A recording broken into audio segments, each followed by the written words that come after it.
Released in November of 2023, The Last Faith is a Souls-like metroidvania set in a gothic world that evokes feelings akin to the classic games that inspired it. While the game is stylish and fun to play, its story leaves a lot to be desired as, in keeping with its Souls-like inspiration, information about the world is given through item descriptions and character dialogue, and due to how scattered this information is, it can be difficult to see it all to piece everything together. This is compounded by the flowery and frankly confusing way the characters speak, which makes it hard to understand what they're talking about. As a result, it's easy to be left confused about the world and its story by the game's end. In an effort to remedy that, let's go through the information of the game, decipher it, and put it all together so we can see the lore and story of The Last Faith. Obviously, there will be spoilers to the story of The Last Faith in this video. If you don't want to be spoiled, what are you doing here? Seriously, go play the game or watch a playthrough of it if you don't want to be spoiled. You can come back here if you're still confused, and hopefully this video will help you. Also, while there will be information pulled from the various side quests to piece the main story together, the events of those side quests won't be covered here. This video will only be covering the events of the main story. Alright, with all of that out of the way, let's get started. Before we get into the events of the game, we have to get through a lot of backstory, and it all starts with a land named Illigarth. In Illigarth, there were three main cities that most of the populace lived in. There was Erlim, the sea city of silver bridges, which was decorated with unique purple flowers. There was Telwynel village, which was permanently covered in ice thanks to its position in the mountains. And there was Mithringal, which was the largest and most populous city in the land. The societies of these cities were divided into hierarchies, with common folk at the bottom and noble families at the top, and each of these cities had a noble family that was closely associated with it. Erlim had the Blackhalls, who commonly wore extravagant masks to flaunt their status and wealth.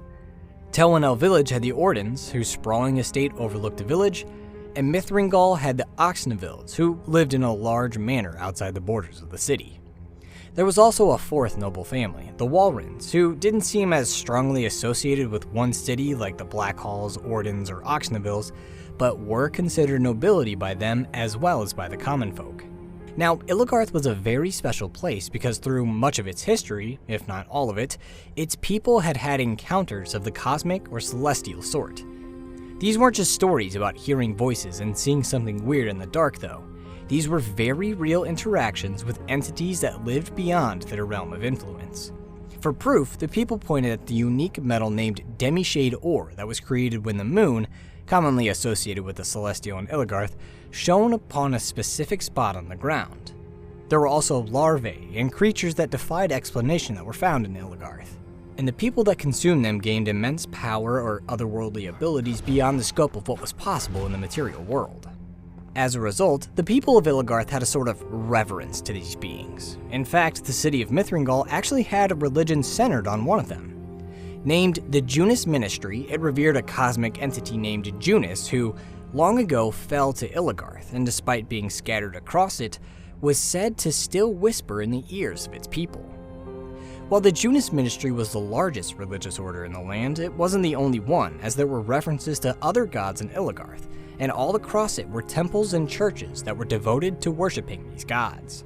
Due to the abilities or unique resources that could be gained from interacting with these celestials, most people in Illigarth, especially the noble families, were obsessed with power. This hunger was amplified by a unique substance in the land that was named Nycrux. Nycrux was a wonder material that could be used to create never-before-seen phenomena and objects, or when pulled into the body, could enhance the physical and mental properties of the one holding or using it.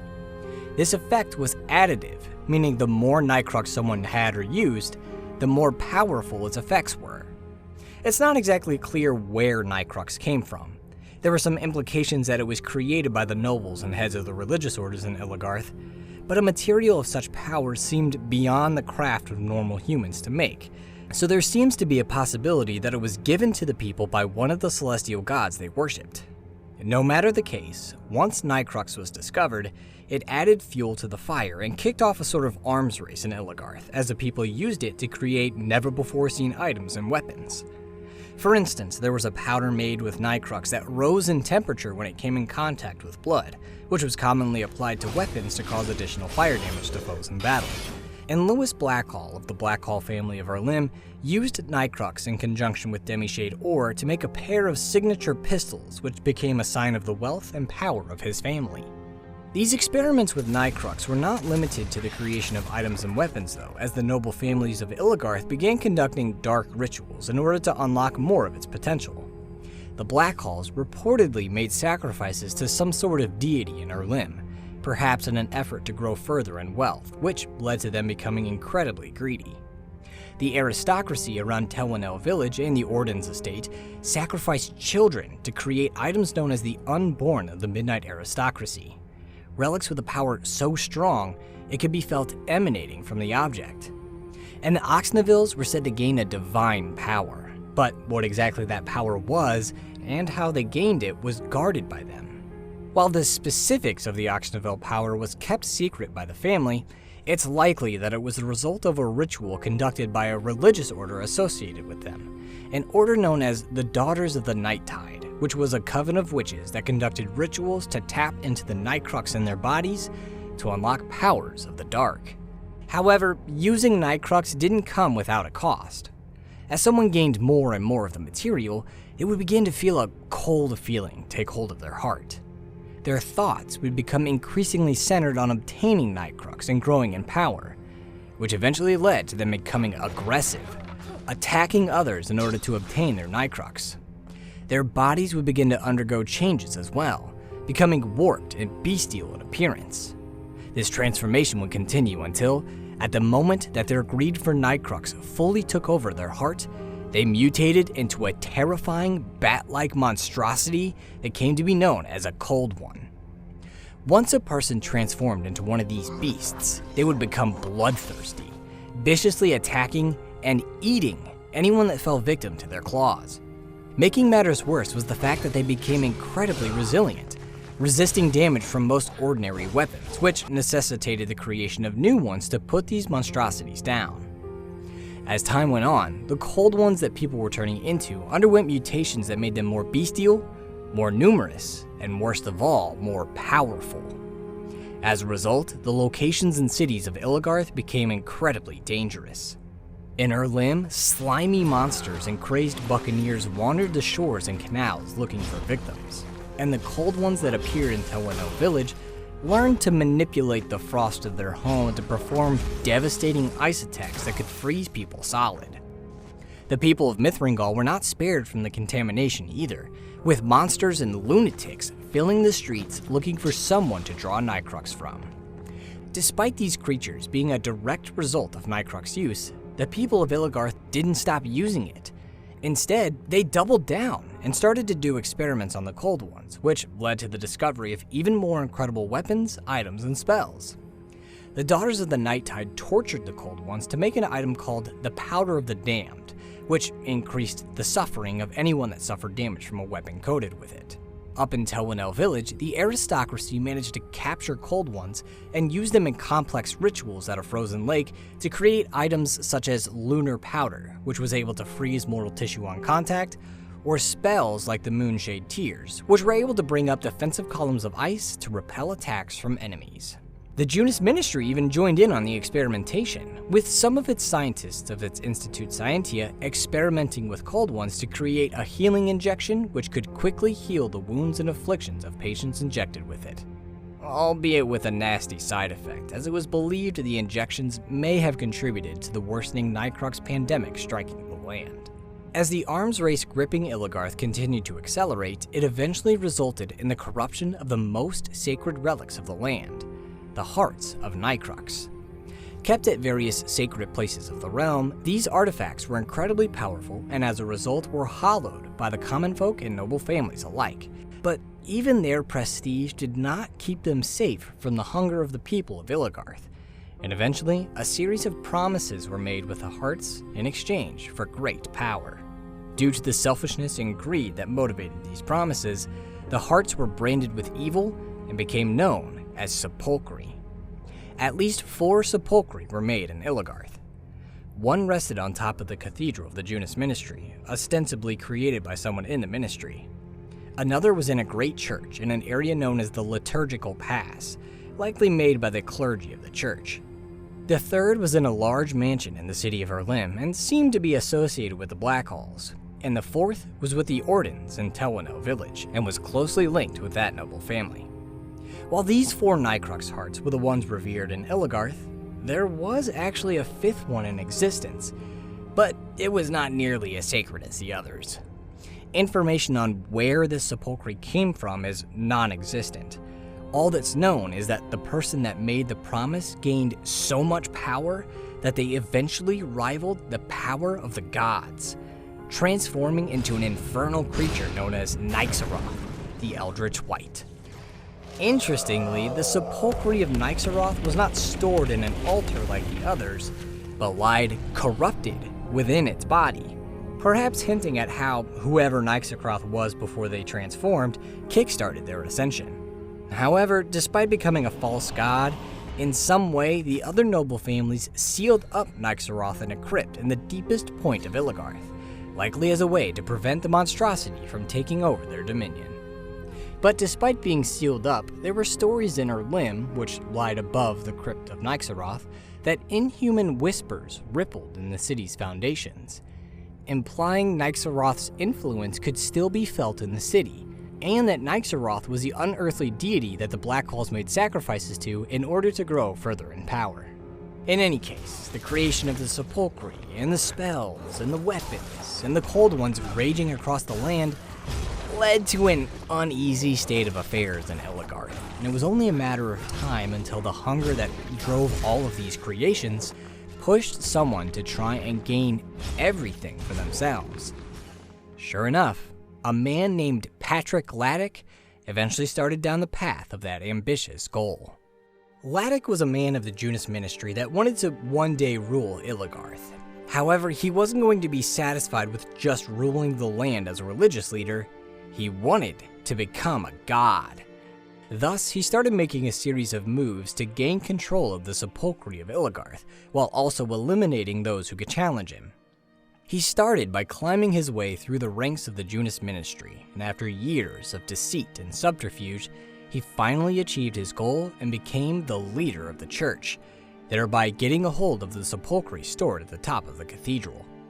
With that in hand, he then established an order in the ministry named the Ethereal Order, and began preaching to everyone in the land that he was the one true power in Illigarth, and that only by following him would they be led to salvation. Those that did not bend to his will were imprisoned and tortured for their sacrilege, a punishment that could be inflicted on Laddick's own followers if they did not follow his orders. Although harsh, Laddick was able to further consolidate his rule in Illigarth using these tactics. He also continued the experiments with Nycrux to further grow his power and influence, experiments which were headed by a scientist named William Esk. One of his greatest achievements was creating beings called Nycturns, soldiers that could resist the negative effects of Nycrux and wield it to become even more powerful. Once he felt comfortable enough in his position, he started making his moves against the noble families, beginning with the Walrens. Although no one was sure how, Laddick charmed the head of the family, Leonardo Walren, so much that Leonardo eventually handed over the Walren family crest to him as a gesture of good faith. Soon after this, Leonardo vanished, as did his family's crest, and most Walren opposition to Laddick vanished along with them. Laddick then turned his eyes to the Oxnevilles and their coven of witches, the Daughters of the Night Tide. He took a different approach to dealing with them, using his power in the ministry to outlaw the practices of the Daughters, declaring their rituals sacrilegious and blasphemous. The ministry thus started to confiscate weapons and artifacts associated with the Daughters, and arrested and even executed those that were found with items associated with the witches in their possession. The Daughters began to mount a resistance against the Ethereal Order, but at a crucial moment, they were betrayed by one of their own, their leader no less, Medea Oxneville, whose reasons for the treachery are unknown. What is known is that after Medea's betrayal, the Daughters were summarily rounded up and executed, and their bodies were dumped in a mass grave in a boggy swamp outside the borders of Mithringal. Only one sister of the Night Tide survived the slaughter, Lady Dorothea, who, recognizing she couldn't take on the might of the Junus ministry herself, retreated to the Oxneville Manor, which now stood empty and abandoned, tainted by the stain of its previous residents, where she waited to offer help to those willing to take on the ministry. Around the same time, the Ethereal Order took control of the Sepolcri of the Liturgical Pass, and one of Laddick's soldiers, a woman known only as the Burnt Apostate, was made to guard it. Interestingly, the Burnt Apostate, with her thorny crown and simmering rose, strongly resembled a figure in a statue in the Oxneville Manor, raising the possibility that it wasn't only Medea that betrayed the Daughters of the Night Tide. After the execution of the Daughters and the elimination of the Oxnevilles, Laddick began to plan on how to deal with the Black Halls of Erlim. They posed a new challenge for him as they had the backing of an entire city. Additionally, the Black Halls, perhaps in response to Laddick's moves thus far, had been housing scientists from all across Ellegarth that had fled from the Ministry's devastation. Scientists that were more than happy to share their expertise with the Black Halls, leading to the discovery and rediscovery of weapons new and old. Among the scientists that fled to Erlim was William Esk, the man who had been leading the Ethereal Order's experiments on Cold Ones, who had defected from Laddick and was now set on seeing him eliminated, a betrayal that enraged Laddick. Esk was given the large manor that held the Sepolcri of Erlim as his residence, perhaps charged with keeping watch over it. Bolstered by the scientists, the Black Halls made ready for the coming conflict against the Ethereal Order, but then all the members of the family were mysteriously murdered. While their assassination may have been engineered by Laddick, there were implications that it actually came from someone within the family, a man named Edwin. According to a note written by Edwin, he felt that his family had betrayed him by hiding a great power from him, a power that he believed was his right to wield and lied in a crypt deep below Erlim. This suggested he was talking about Nycrux, whom the Black Halls had helped seal up in the crypt below their city, and may have continued performing sacrifices to in order to grow in power. In any case, Edwin exacted revenge on those that wronged him by killing them, many of whom were his kin, and may have been the Black Halls given their demise. Before he could obtain the power he sought, though, his lust for power eventually led to him succumbing to the Nycrux sickness, and he became a horrifying skeletal monstrosity. He still haunted the tunnels before Nycrux's locked door, still searching for the power that he believed was rightfully his. In any case, whether they were killed by Laddick or Edwin, after the fall of the Black Halls, Erlim fell soon after. In Esk's mansion, the Sepolcri of Erlim was put under the watch of two of Laddick's minions, Yegor, a hulking brute that could harness electricity, and Lena, a woman that used to oppose the Ethereal Order, but had since joined their ranks. With the eradication of the Black Halls and the fall of Erlim, there was only one noble family left in Illigarth that could oppose Laddick, the Ordens near Telwynell village. However, Laddick's conquest of the other families hadn't gone unnoticed, and having seen what happened to the rest of the nobles, Manfred Ordens, the head of the Ordens family, knew there was only one thing he could do to protect his family: fully give himself over to his Sepolcri, an idea that may have been inspired by the story of Nycrux. Thus, Ordens took the relic into his body, corrupting the heart of Nycrux, but filling him with a huge amount of power. Like Nycrux, it prompted a transformation in Manfred, who became a terrifying, monstrous beast as a result of the ritual. By taking his Nycrux heart into his body, Manfred also made it so that anyone wishing to get their hands on it would have to kill him and rip it from his corpse in order to do so. His plan worked, as Laddick, having seen his transformation and new power, a power that, given Nycrux's strength, may eventually rival the gods if it didn't already, decided against attacking Manfred, choosing instead to bide his time and build his strength before tackling him. With the elimination of the other families, his preaching, and his imprisonment of the opposition, Laddick had a firm hold over Illigarth. However, while most people left in the land bent the knee to his ethereal order, there were still some people that opposed it. One such group was a faction of fighters known as the Starborn. Born out of Telwanil after Manfred's transformation, the Starborn rose up to oppose the Ethereal Order in the name of their own personal god, Ilaris. Nova Ilaris, to be specific, which was discovered by a man named Nikolai Barsov.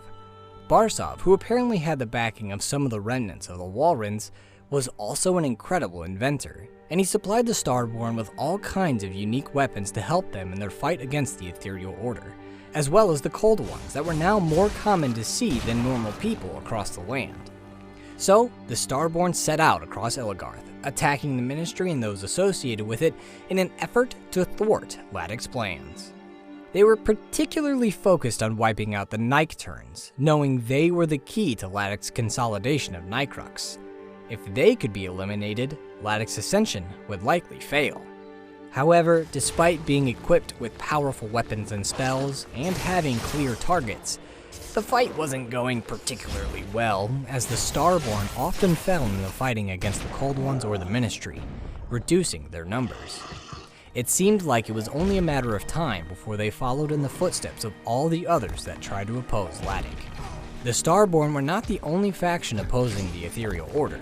There was another group that opposed him too, a group that was led by someone that matched Laddick's godly ambitions. Medea, the former leader of the Oxnevilles. In some way, either before or after the downfall of her family, she had achieved what Laddick desired. She ascended to godhood, becoming an entity known as the Cosmic Voice and coming to reside in a realm separate from the material plane. This ascension may have been the divine power that the Oxnevilles were rumored to have gained and hidden, but it was most definitely the power that convinced William Esk to defect from the Ethereal Order.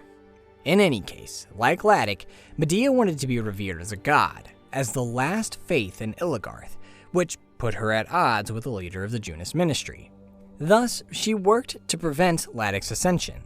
She didn't do this out in the open though, instead working from the shadows, using her agents to covertly undermine her rival and his plans. This shadow/proxy war between herself and Laddick raged for an unknown time, until Medea finally realized what she needed to do to defeat her foe.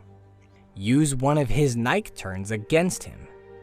Since the Nycturns were capable of gathering large amounts of Nycrux while resisting its negative transformative effects for longer than others, in theory, one of them would be able to stockpile power until they could rival and overthrow Laddick. One of the Nycturns chosen for this task was a man named Eric, who had been imprisoned by Laddick's Ethereal Order in a temple to the deposed gods. Although Eric had been chosen as a pawn in a celestial battle between two godlike forces, he had no clue what role he was to play.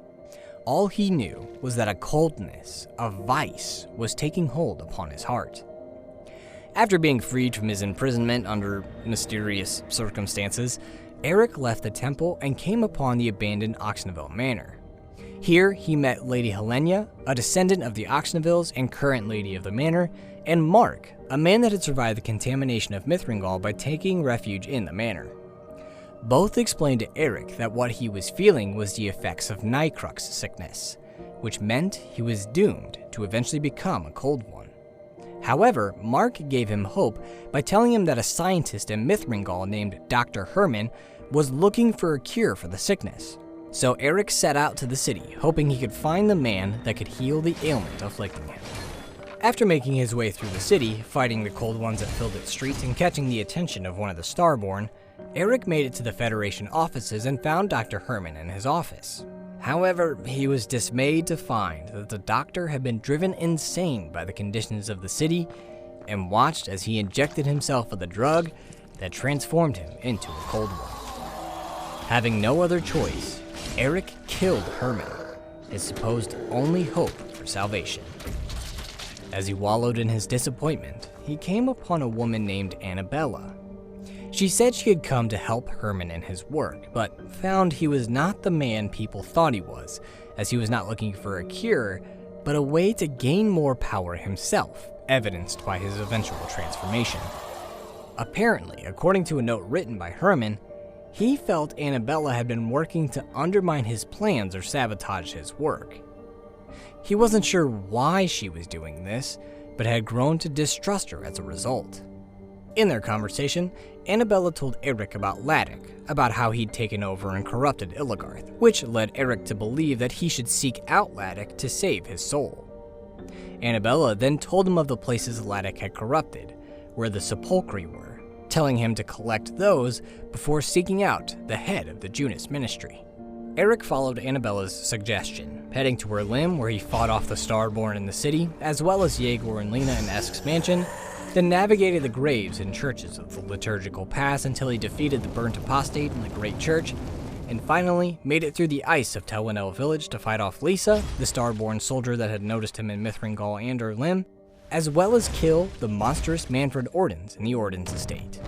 In each area, he collected the Sepolcri associated with it, thereby breaking the promises that had been forged with them, as well as growing exponentially in power from his trials and ordeals.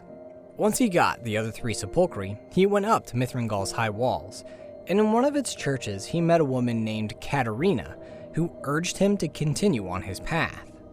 Interestingly, Eric could find a note in Katerina's chapel that mentioned that the nun was looking for her sisters, but who they were and for what reason was unknown, as candle wax had fallen on the page and obscured the writing. In any case, motivated by the woman, Eric continued on, fighting through more beasts and the vile people inside the Junis ministry until he came face to face with Laddick. Laddick initially seemed to underestimate Eric, as it wasn't until after he was brought to his knees that he unleashed the full extent of his power on his foe. However, despite the immense strength of his transformation, Laddick could not defeat what Eric was now, and he was killed by his own Nycrux. In the aftermath of the fighting and of claiming the last Sepolcri, Eric could feel that his journey wasn't over yet. He felt beckoned back to the Oxneville Manor, and when he returned, he found that all its previous residents had disappeared. He noticed the statue of 3 figures that stood in the middle of the foyer was now twinkling with some sort of power, and after he interacted with it, he found he was transported to an area named the Wonder of Illigarth. Here, he came upon Annabella and Katerina in regal attire standing by a throne. Attire that matched 2 of the figures of the statue he had just interacted with, revealing the 2 of them as agents of Medea. This reveal also explained why Annabella had been sabotaging Herman's work, who those sisters that Katerina was looking for were, and why both of them were so keen on pushing Eric to continue with his journey. They were furthering Medea's plans to eliminate Laddick and become the last faith in Illigarth, a plan that was nearly completed. All that was needed now was a religious figurehead that the people of Illigarth could follow, a position that Annabella and Katerina now offered to Eric.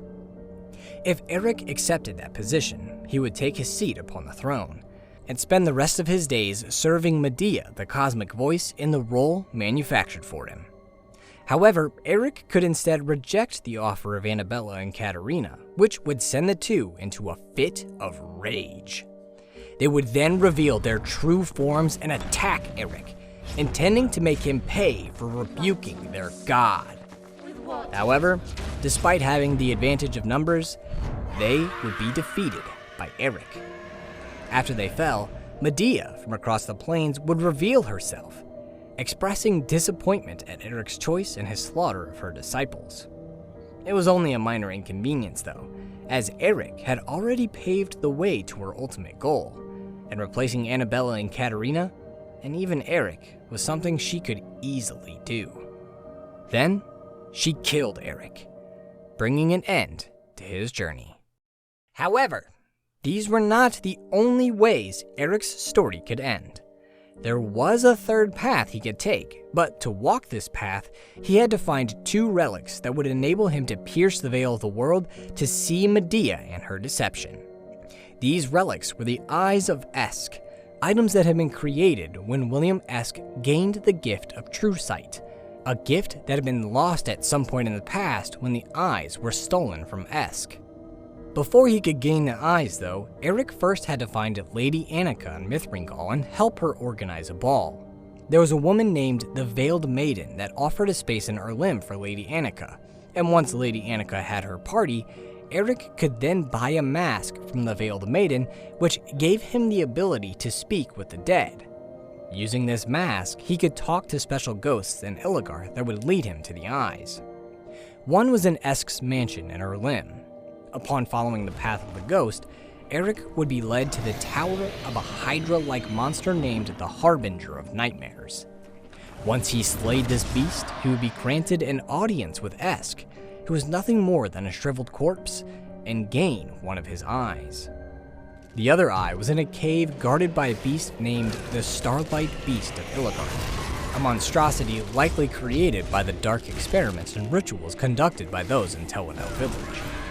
Once it was defeated, Eric could meet the ghost, be led to the chest, and claim the other eye. With both eyes in his possession, this time, after Eric refused the throne and defeated Annabella and Katarina, he would be able to see and interact with Medea in her cosmic form. She attacked Eric for his betrayal, but Eric, thanks to all the Nycrux he'd absorbed through his journey and the Sepolcri in his possession, held enough power to overcome the cosmic voice and put an end to her scheming forever.